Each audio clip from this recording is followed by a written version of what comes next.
You're fired. Probably shouldn't smile, nervous laughter. Probably shouldn't smile when you say that, right? When you're actually firing somebody.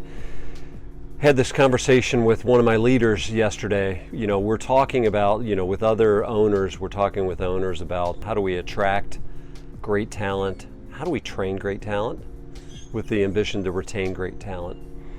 And one of the examples was somebody that's late for work, right? Consistently, chronically late for work. One of the things that you can do as an owner is you can just say, hey, next time, don't bother coming in. Or if it happens 3 times, you're fired. You can do that. But I was talking to a leader yesterday about what does training look like? If you're actually trying to train people to overcome constraints, what might that look like? And so consider this for a second. What if you met with somebody and said, hey, look, you're chronically late for work. Let's re-engineer. Let's re-engineer what takes place. What time do you get up in the morning? Or let's start with what time do you leave the house? Like for you to get to the office, we start at 7:30.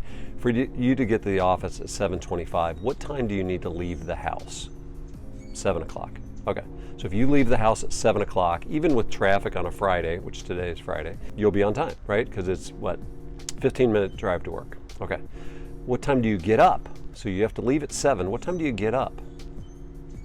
6:30. Okay.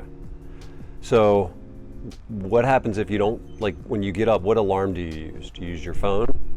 Is the alarm set next to your bed, or is it across the room? Do you ever hit snooze? Do you ever hit snooze? Yeah, I hit snooze. Okay. Do you ever not hear the alarm? Like if the alarm's set, do you ever not hear it? Okay. All right, so you hear the alarm, all right?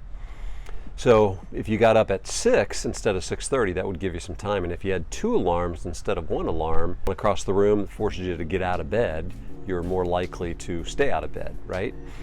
Okay. What about the night before? What time do you go to bed? What time do you go to bed on, Sunday through Thursday? What do you eat for dinner? What do you watch on TV before, right? So if you're actually training somebody, you can give somebody it's just a lot easier to say if you don't show up at 7:30, don't bother coming in, or if you can't show up at 7:30, I'm going to fire you. That is short-term easier, but that doesn't train anybody.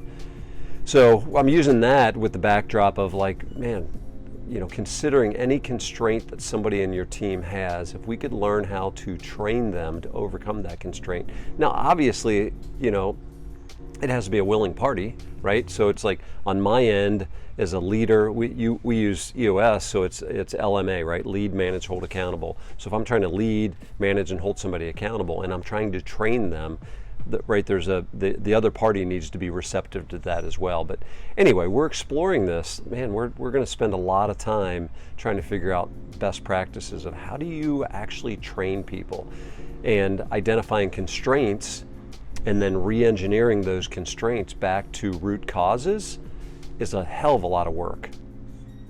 But if we're going to be awesome at training, which you look at the labor challenges that we're all facing, guys, right? So you look at the gap between people that are masters at something and people coming into the industry that are not masters, whether they're younger or older coming into the business, they're not yet masters. How do we close that gap? And it's going to be by training, right? We got to figure out how to train them.